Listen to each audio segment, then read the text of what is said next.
Natural physics is a concept astrophysicist Leroy Larry developed that explains in down-to-earth scenarios how the principles of physics could have come about from observing nature. Each episode begins with a scenario, followed by an example to illustrate the application of these principles in futuristic research at the frontiers of science, such as Leroy's astrophysics doctoral research at CNESPA, Center for Space Research, and then concludes with an exploration of how these same principles could have very well been used by ancient cultures and civilizations. Mathematics is naturally encountered and incorporated as the exciting and fun tool of science that it is. Science is the window into our amazing world of nature, and mathematics is the tool to open that window. Natural physics encompasses current, futuristic, and ancient physics, and ties them together by the principles of physics that are common threads running throughout each.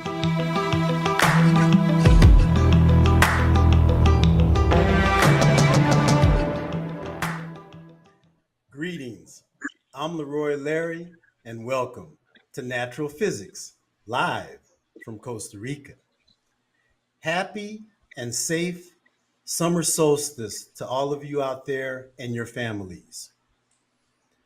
My very, very special guest today is August, who you may remember was on the show back in February when we did a combination birthday celebration for both of us and to celebrate the return of the comet that hadn't been around for 50,000 years, C2022 E3 ZTF.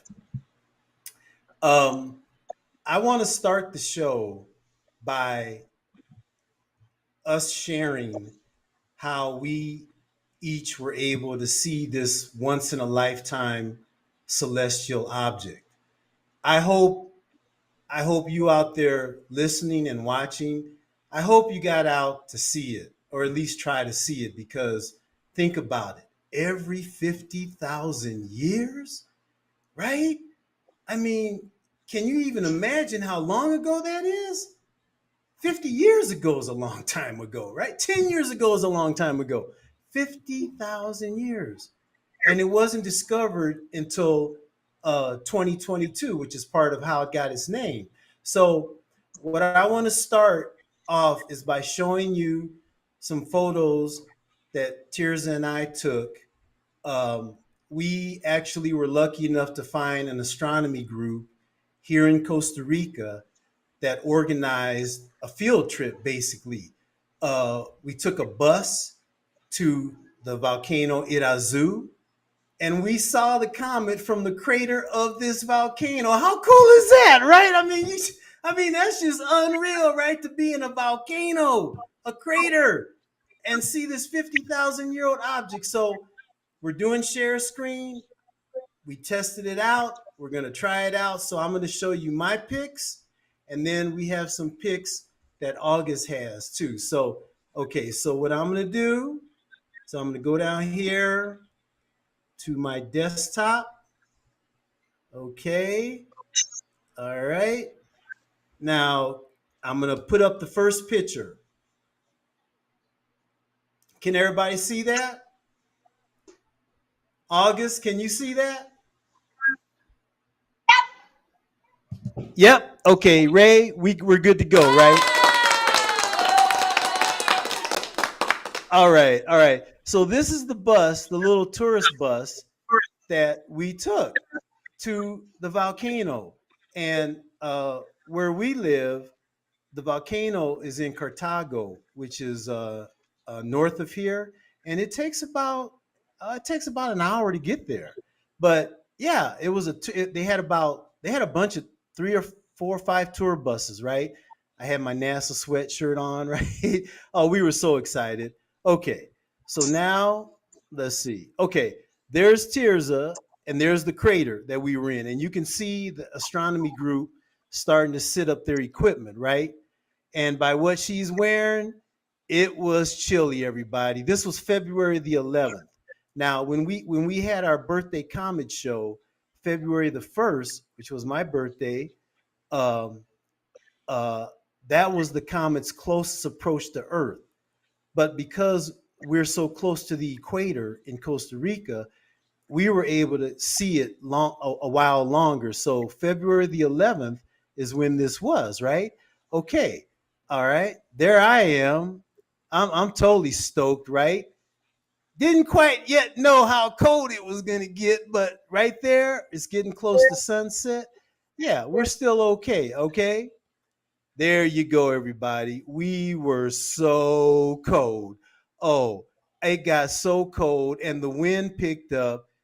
And actually, when we signed up for the trip, they had a little paragraph in there that said, "Bring warm clothes, gloves, stocking caps, boots, heavy coats." Right? Did we acknowledge that? No, we were freezing our patooties off. Let me tell you, it was so cold. Oh my goodness, it was cold. We're smiling, but we're freezing. Okay. Yeah, there you go. See, you can see the little where the telescopes were set up, and we had our little. We actually this deal right here. We tried to wrap it around the tarp that we had to sit on the ground. We tried to wrap that around us because the wind picked up. Oh, but it was worth it, everybody. I'm telling you, it was okay. I'm gonna come back to us. Okay, okay. I'm gonna come back to me. It was it was so worth it, everybody. I mean, it was just and so check this out. Okay, we had bought these pair of binoculars beforehand, uh, heavy duty. They're 8x42. I mean, it's just like having a telescope. But see, there it says. Let's see. Okay, it says. All right, come on, Leroy. Just get it right. Swing that way so the people can see. There, 8x42, right? And they're very powerful. I mean, and they're so convenient because a telescope, you're just looking in one eye, right? And this is both your eyes. And so we got these binoculars. So every night, February 1st, I would go outside and see if I could see it. I saw some cool objects, but couldn't quite pick up the comet. And that's when we decided we better get with somebody who knows what they're doing, right? Professional astronomers who can tell us that is the comet. So, everybody, we're up on the volcano. It's after sunset, and they have the telescope set up, right? So, all of a sudden, this beam goes up and everybody starts applauding because they located the comet, right? It was very close to Mars, right? This whole applaud just went up, right? Uh, and the beam it pinpointed where the yeah, it was so cool, right? And then we stood in line to look through a telescope that they had it exactly pointed at the comet.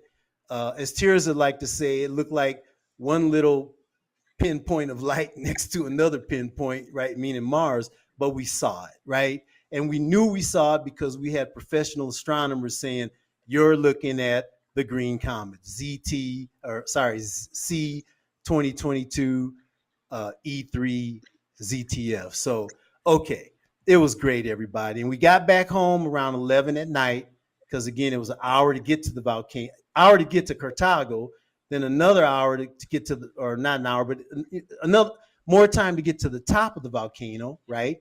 And then all that to come back home. So we caught that bus around 3 p.m. in San Jose, and we got back home around 11:30 p.m. It was great. Okay, now I'm going to go to the pictures that August has. And August, if you would, please describe to us what we're looking at, okay? Okie Okay. dokie. All right. Okay. I'm going to minimize this. And what I'm going to do is, all right, go to my, okay. All right. So here's the pictures that were sent to me. Okay. Okay. Go right ahead, August. Describe this. So that part is the moon. that we actually went to a observatory to actually look at the moon through a telescope, and then they're trying to line up the comet with the with a telescope. So we were just looking around around some more, and then we saw this picture. Um, Okay. you can actually Yeah. see the craters of all Yeah. of the moon. Yes. Yeah, it's just like the group we were with, August, where they had to get their equipment set up, and then they kind of had to get their bearings and find it, right? Find the comet. Okay, Yeah, so and here they use Mars, I think, as kind of a reference point. But oh, right on. Okay, okay, we'll go to the next one. Is that cool?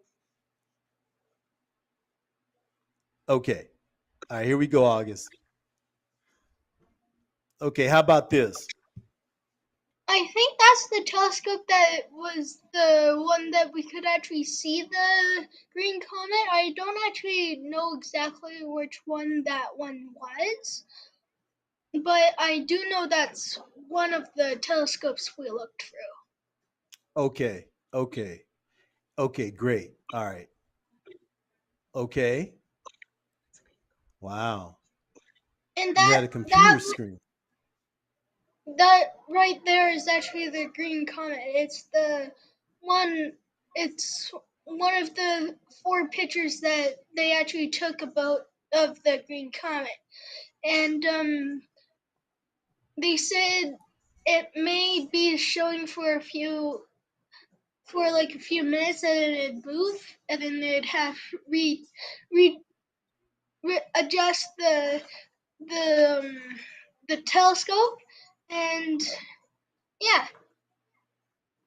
That is so cool. You got to actually see the color of it.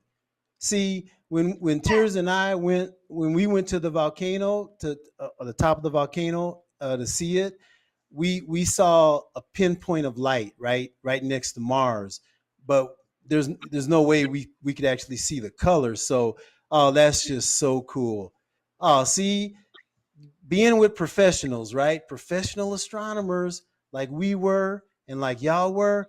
That's the way to rock and roll. So you know you're gonna have a chance to see this once in a lifetime object. Okay, I'm gonna go to the next one. All right. Okay. I see somebody that with a stocking cap on, huh? it was also in the middle of February, so we had like our it's colder here in Alberta, so we actually had to wear our snow pants, our winter jackets, our toques, our mitts. We basically had to wear everything because it was so cold. See, y'all were smart. Unlike two people I know. Oh, right on. And you know what? They had people up there with us that had come prepared. I mean, they were just loaded up and they were having a great time. I mean, they were comfortable. We had a great time too, but we were just so cold, right? And we would have enjoyed it a whole lot more better if we would have been dressed properly. So, oh, congratulations to y'all. Yeah. Oh, Canada, yeah, I can It's imagine how cold it freezing was. winter. February too. Yeah. Yeah. Okay. Great pictures. I'm just gonna go back the other way. Just wow. That's such a cool picture. And you remember, August, the color of it, the green color of it, it comes from the chemicals that make it up, make the comet up. So when the sun burns off parts of the comet, because of the chemical makeup of it, gives it that green color. You might think of chlorophyll, right? That plants have that give them their green color. But Yeah. I don't know if chlorophyll is one of those elements. But that's a cool picture. That's a very cool picture. Okay, yeah, yep. Telescopes were necessary, even from the top of a volcano. Because yeah, we took the binoculars with us, right, up to the up there, and when the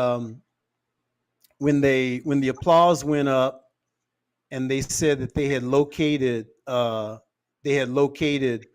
comet. I tried to see if I could see it with the binoculars, and I couldn't. I could see Mars really good, but I couldn't see the comet. So um, it was worth it to get with that group, and and I'm so glad that y'all were able to see the comet. Okay, so back on our birthday comet show, August, you asked me how did it get its name, okay? And I have a full answer for you. Okay, so it's C 2022. The 2022 means that it was discovered last year, okay? And then you have the E3. Well, let me get the ZTF stands for the Zwicky Transient Facility, ZTF. It's an observatory. That's where the astronomers were located when they discovered the comet. Yeah. Now, for the E3 part, okay, Bruce and I have a good friend at JPL who provided us with an explanation of that. So I'm gonna go to my email and I'm gonna pull that up so I can read it. Uh, let's see.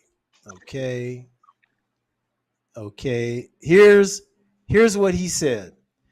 Comets are designated with nomenclature similar to what's used for asteroids. So the initial letter indicates the half month of the year in which it was discovered. Therefore, E means it was discovered in the fifth half month of the year or the first half of March. 3 means it was the third comet discovered during that half month. And as I said, ZTF means it was discovered at the Zwicky Transient Facility Observatory, which that observatory is named after a brilliant and irascible, ooh, that's a word, Fritz Zwicky, one of one of uh, one of the most insightful, brilliant astronomers of the 20th century. Irascible. Um, I believe August irascible means kind of like a rascal, right? Like you're in a good way, right? You, you know what? I got the screen up. Let's just do this. Okay, irascible. Irascible. Okay, irascible means having or showing a tendency to be easily angered. Oh, okay. Okay, so this person that the ZTF facility is named after was easily angered. Okay. All right. Okay. All right then. Interesting, huh? Hey, all kind of personalities make great discoveries, August. That's for sure. Okay. So now we know how the comet got its name. And all right. Okay. So I wanted to do the comet experience, share it with our listeners and viewers. And it's so cool that um, you were able to see it in Canada. We were able to see it here in Costa Rica. I'm looking out the window. I just saw a lightning bolt. The reason why I'm telling everybody this is because it's the rainy season here in Costa Rica. We basically have 8 months of rain and 4 months of dry, right? And and um, and these lightning bolts are they're pretty strong, and sometimes they hit a power transformer and the electricity goes out. So everybody listening and viewing, if all of a sudden we go off the air before 2 o'clock, you know what happened, right? We got jammed up by a lightning bolt. Okay, all right. Yeah, seriously, August. I mean, it is some serious electrical storms that happen here. I've never experienced thunderstorms and lightning storms like this. It's beautiful, but it shows you the power of nature, power that we have no idea of.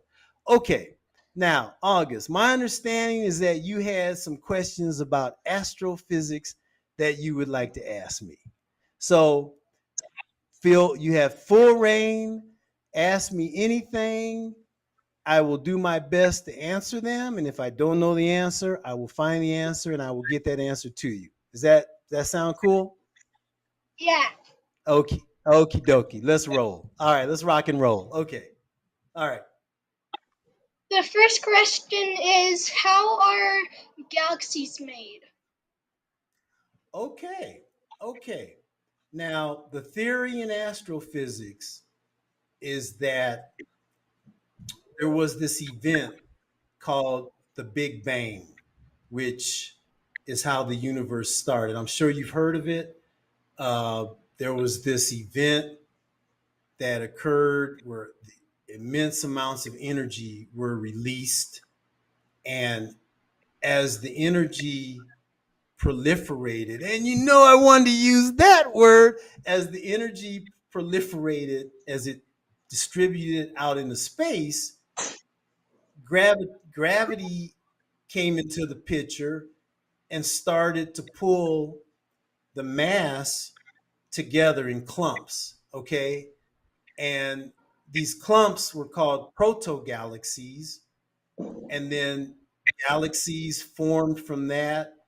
And then from the galaxies, stellar systems formed, planets. And in August, it's a theory that um,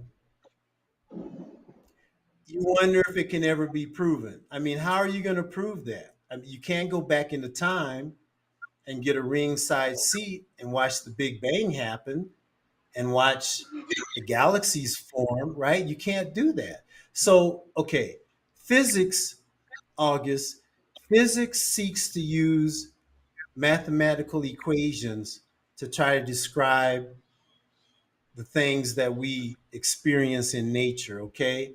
Um, the colors that you see, there's equations that are in optics, which is the part of physics that tries to understand light. How does light work, right? And I know I probably sound like a broken record. I know because I've said this before, but until somebody comes up with another method to describe the phenomena in nature, mathematical equations are all we have. That's it, right? That's it. So, so in physics, there's equations that try to describe light and sound. Okay, everything we experience in nature, physics tries to come up with the mathematical equation that describes what we observe. So astrophysics, that's the area of physics. Oh, how were galaxies made? Did you type that in, August? Or did somebody out there type that in? Oh yeah, by the way, everybody listening and viewing, you can type in questions too. Okay, you can totally type them in, right? Join the party. All right. Okay, so again, astrophysics tries to use mathematical equations to describe objects in outer space, how the planets move, how comets move, how asteroids move, right? How black holes, what they do. And imagine, August, trying to describe something that you really won't have a chance to get out and get up close and personal to, right? Right? I mean, if Yeah. you're here on Earth, yeah, if you're okay, like, okay, for example, and we're going to get to this later, right? One of the basic equations in physics is force is equal to mass times acceleration, right? So when let's say you push a ball, you apply a force to that ball, and the force you apply is equal to your mass times the acceleration that the ball experiences. Okay, or no, that you have. I'm sorry. Yeah, the force that you push the ball with is equal to your mass times the acceleration that you push that ball with, right? So most basic equation in physics, August. Everything kind of stems from that basic equation. Okay. Um, but so here on Earth, you can do your experiments. You can say, okay, if I push this with this much effort, and I have this mass and I have this acceleration, this is the force. Okay, here's a better one: your weight. When you stand on a scale to get your weight, August, and we're going to get to this later too. I hope you're going to enjoy it. Okay, your weight is basically the force that your body, the mass of your body, through gravity, exerts on the surface of the earth. That's what your weight is, a force, August, that you apply to the surface of the earth. So right here on earth, you can do all those experiments and get the right equation. Weight is equal to mass times gravity, right? But imagine trying to come up with an equation to describe the the motion of the moon around the earth, or the earth around the sun, or the motions of uh, galaxies through the universe, right? Imagine trying to come up with equations that describe that. So that's what astrophysics is, okay? And and we'll get to this later. The research that I do, that I've done and hope to get back to, tries to figure out where cosmic rays come from, right? And we'll talk about this later, but okay, I want to make sure we get to your question. So, okay, what did that answer your question, August, about where galaxies Yeah. come from? Okay, okay, all right. Next, And also, as a astrophysicist, how do you measure the size of a new galaxy? how do you measure the size of a new galaxy? My goodness, that's an excellent question. Okay, all right. Now, the way that distances are measured in outer space. Thank you, Ray. All right. Okay. Um, Instead of using, for example, a mile or a kilometer, what's used is called a light year. And it might sound like it's a measurement of time. Okay, you're shaking. Okay, excellent. You know what I'm talking about, right? Um, Light year is actually the measurement that's used. Now, light year travels at 186 light travels at 186,000 miles per second. Not per hour, per second. Okay, 186,000 miles per second. I mean, when you turn off the light at night, when you go to bed, it seems like light is instant, right? It's instantaneous, but no. But and again, to doing what you can do back here on Earth, a physicist was able to devise an experiment that actually determined that light had a velocity. It didn't have an infinite speed. It had a certain velocity. Famous experiment. Famous experiment, August. Um, and so, in kilometers per second, that's 110 kilometers per second. Okay.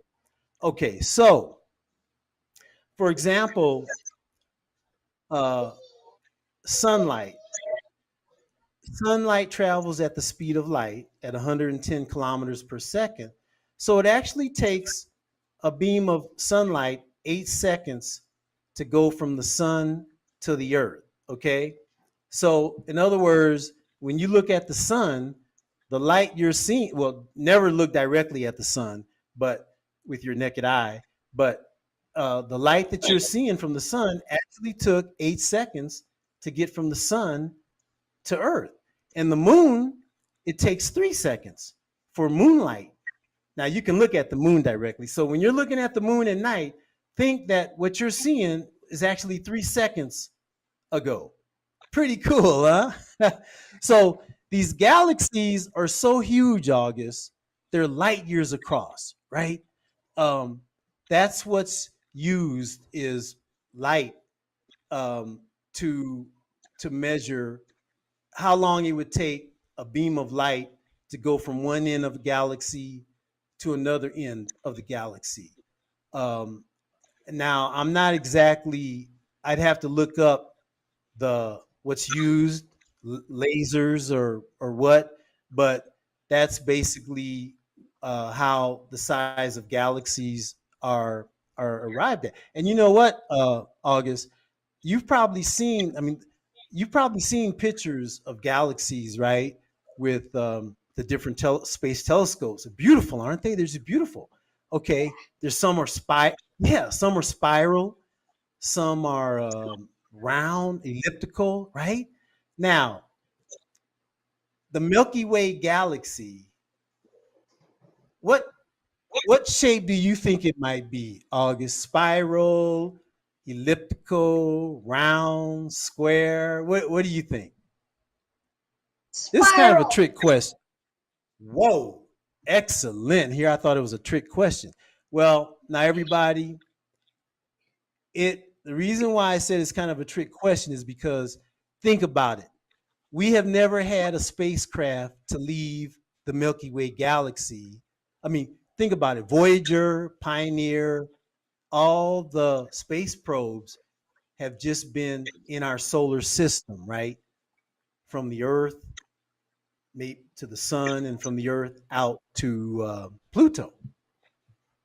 Uh, well, Pluto's not called a planet anymore, Neptune, but anyway, uh, okay. And they've taken beautiful pictures. They've taken beautiful pictures, space telescopes of nebula out in space, right? The Horsehead Nebula and the Crab Nebula, just beautiful, right? All these, hey, black holes, right? There's actually photographs of a black hole in the and that's another thing, August. Astrophysicists believe that every galaxy has a black hole in the middle of it. And okay, you know when you turn on your bathroom sink or kitchen sink and the water twirls as it goes down the drain? Yeah.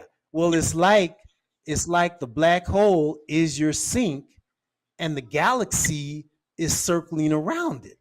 Okay? So that's the theory in astrophysics, is that at the center of every galaxy there's a black hole that's attracting all this mass, all this matter around it, planets, stars. I mean, it's unreal. But again, no one has ever been able to travel out to a black hole and get up close and personal. Okay, not yet. And the thing of it, August, is that you said that the Milky Way galaxy is a spiral galaxy. Well, your guess agrees with the current theory in astrophysics, is that our Milky Way galaxy is spirally shaped. And the way this is determined is from data sent back from space probes and comparing what we see in other galaxies. But think about it, August. Unlike the space probes that have been able to go to different planets in our solar system, no space probe has yet been able to go outside of our Milky Way galaxy and turn around and take a selfie, right? Right? The space probe goes outside of the galaxy and says, "Oh, I'm gonna get a selfie of me with the Milky Way galaxy behind me." Click, right? That has not happened, and we really don't know what our own galaxy looks like. That's the bottom line. But the theory agrees with what you said, that it's a spiral galaxy. Okay. And as I said, the way that the size of galaxies are measured is by using the light year. And actually, our galaxy is theorized, August, to be about 110 light years across. So, in other words, you multiply 110 by 110,000 kilometers, and what um, that's what the theory is about how the size of our galaxy. I hope I'm not misquote. Now, 110 light years across. I'm pretty sure that's the right number. I may be wrong, but anyway, that's the light years used. Okay, is that cool? You good with that answer? All Yeah. right. Next question. Why does the nebula stay together instead Okay. of in dispersing into space? Okay. Gravity, August. Gravity. Gas has a weight, has a mass, and anything that has a mass is acted on by gravity. Okay. The only objects we know in physics that aren't affected by gravity are photons, which back to light and the speed of light, astrophysics physics has shown through experimentation that light actually has two parts to it. One, it acts like a wave, like an ocean wave, and the other, it acts like particles. Okay, and these particles of light are called photons, and they travel at the speed of light, 110 kilometers, 110,000 kilometers per second. Gravity does not act upon photons. Magnetic fields don't act upon photons. They're particles of light. Uh, and so with nebula, they're made out of gas, and even though it's a very diffuse gas, it still has a mass to it.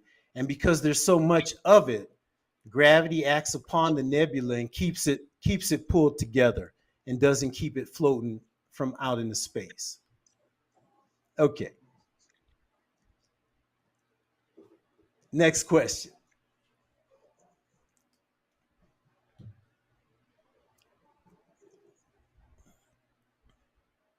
And if you This don't have one any more, that's cool.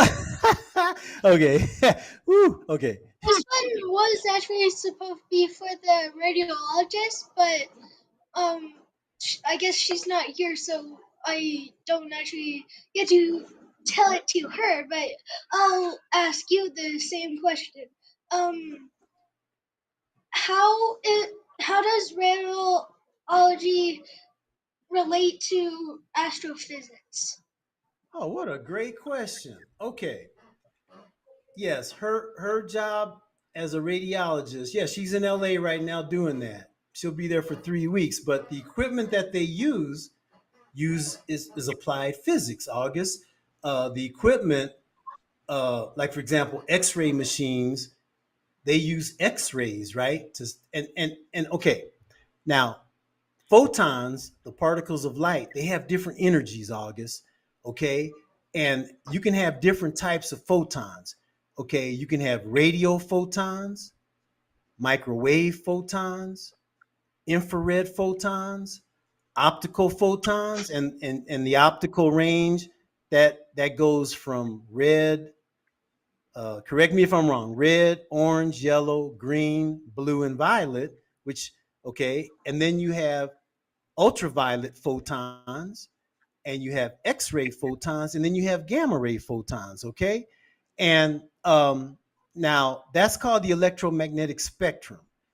Uh, the different levels of energy that we know to exist in nature, and the only part of that spectrum that we can see with our eyes is the optical, which is a very, very small part of the whole electromagnetic spectrum. So you have these machines that apply physics, right? Microwave ovens, right? They use microwaves. The X-ray machines use. Let me go back. Um, the microwave ovens use microwave photons to supply the energy to cook the food, to heat the food. Ovens, regular ovens, use infrared photons, right, to heat the food. Um, X-ray machines use X-ray photons to see inside of our bodies, and radio the equipment that's used in her radiology office. Some of the equipment uses radio wave photons to to observe their patients. So you see, physics is just uh, being able to apply physics as a benefit to humankind. That's one of the reasons why I've always enjoyed uh, doing physics, and it's just such a it's such a science that not only tries to describe what's here on Earth through equations, but what's out in outer space too. And look at the spin-offs: microwave ovens, right? Radios, ovens, everything. I mean, X-ray equipment. Uh, so, and yeah, what Tirza told me is that they have specialists that are especially trained to use this equipment, but they all use photons, right? Photons from the electromagnetic spectrum. Now, August, because I want to make sure we have enough time. Excellent questions. If you don't, if you have more questions, we can get to them. You can email me, or we can have our own little meeting, or we'll have another show where I can answer more of your questions. But the video that I'm going to show, it kind of it it describes where physics and astrophysics is in terms of understanding our world. And now I have a question for you, August. Are you familiar with the comic book character called the Hulk? You don't know the Hulk, huh? All right, hold I up. don't really Let watch me do it. I'm gonna do a screen share, okay? And I'm gonna bring up a picture of the Hulk real quick, okay? Okay, okay. Yeah, it's like kind of a Hulk. Okay,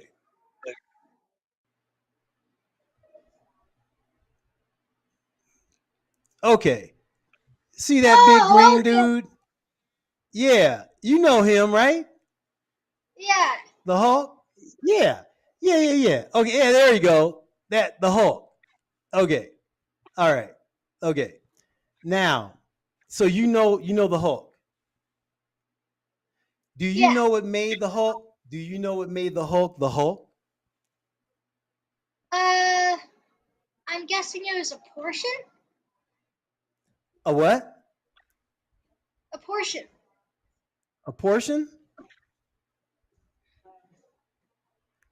A potion. That's what I meant. Oh, a potion, like a magical potion. Okay. Not quite. Actually, it involves physics. Now, remember how I said there's the different energy photons? Uh, let's see, radio, microwave, infrared, and then the optical: red, orange, green, yellow, blue, violet, then ultraviolet, X-ray, and gamma rays. Where gamma rays are the most powerful form of energy we know of that exists in nature. Okay, um, unbelievable amount of energy that these gamma ray photons contain.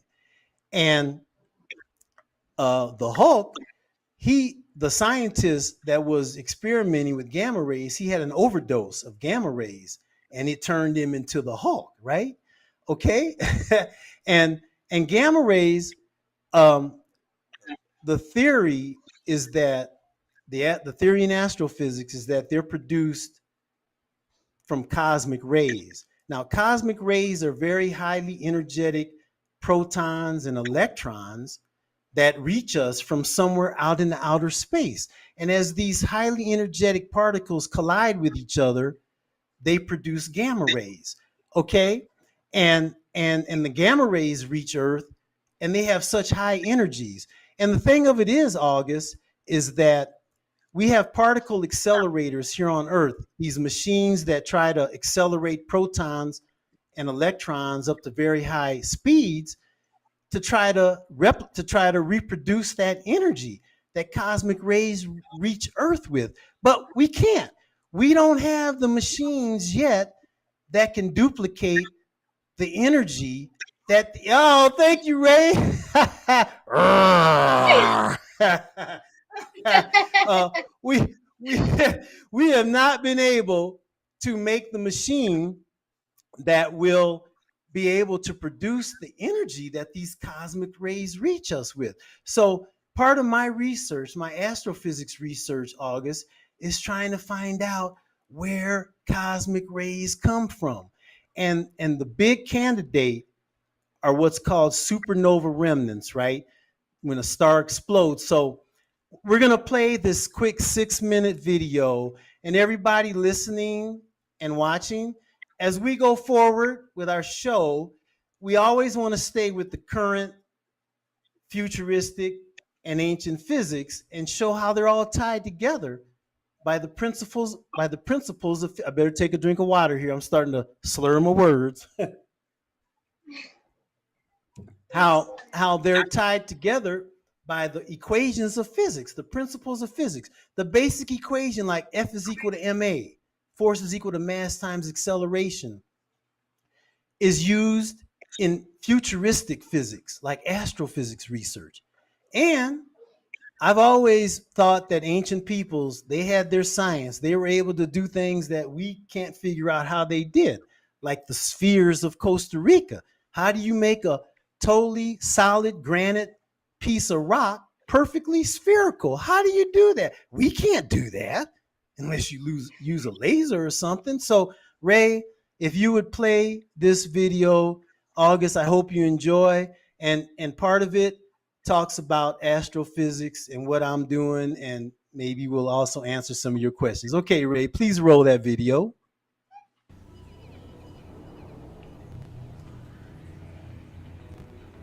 Oh, okay, brother. Down, I'm out. I'm down. You won, brother. Got you, little brother. Yep.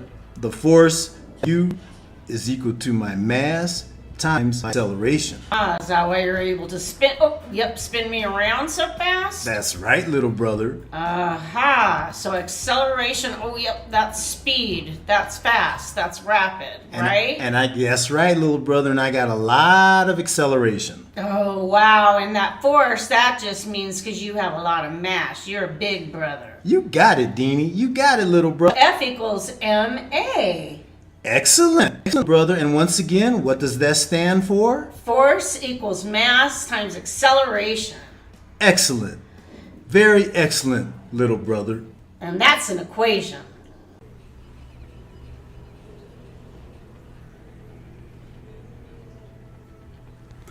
Hello there. I'm Moscow, Balo's big brother and Deanie's big brother. I'm the original natural physics saber-tooth tiger.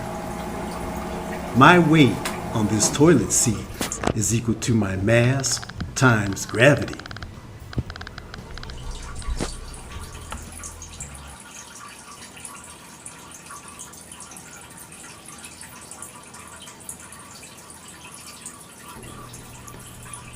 And the weight of my tinkle tinkle is equal to its mass times gravity.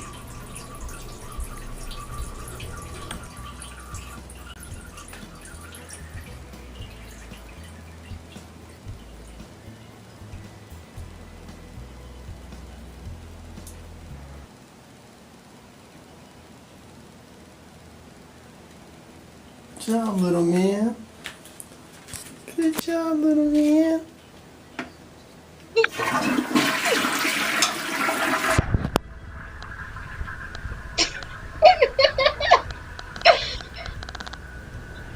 My little brothers talked about how force is equal to mass times acceleration.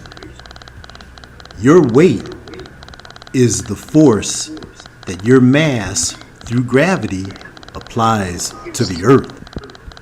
Just like the equation for force is F is equal to ma, the equation for weight is W is equal to mg.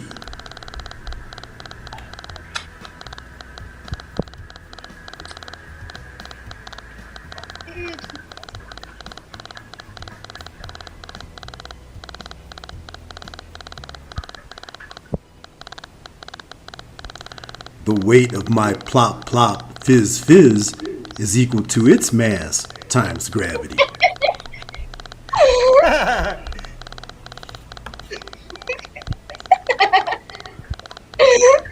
You're smart.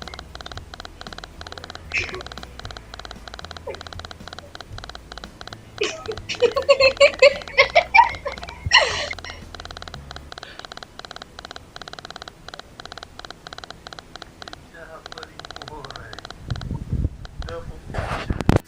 job, little man.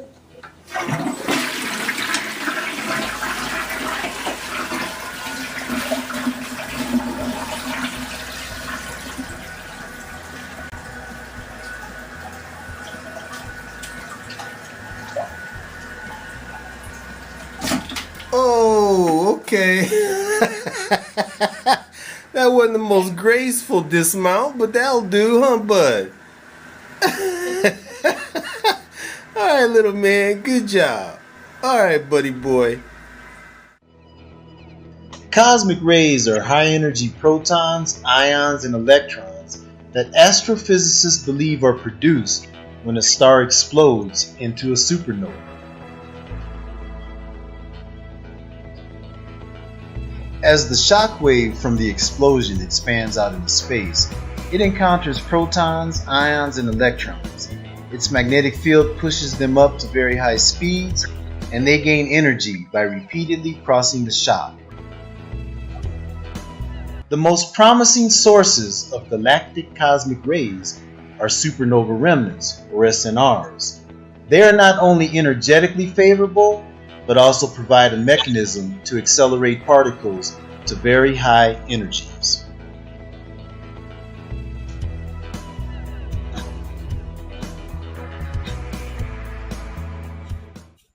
Greetings, I'm Leroy Larry and welcome to Natural Physics, live from the territory of the Badukas. Season 2 opener, rockin' and rollin' with the spheres. For you, baby. Mwah. Okay.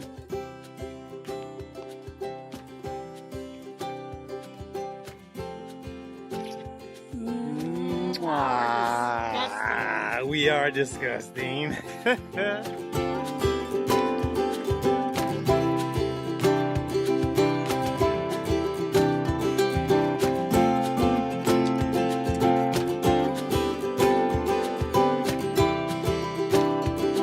Good morning, everybody.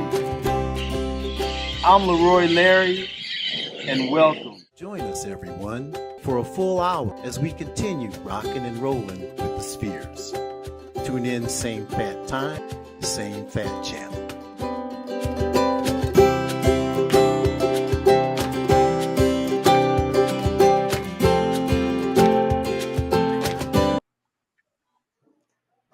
All right. Did you enjoy that, August?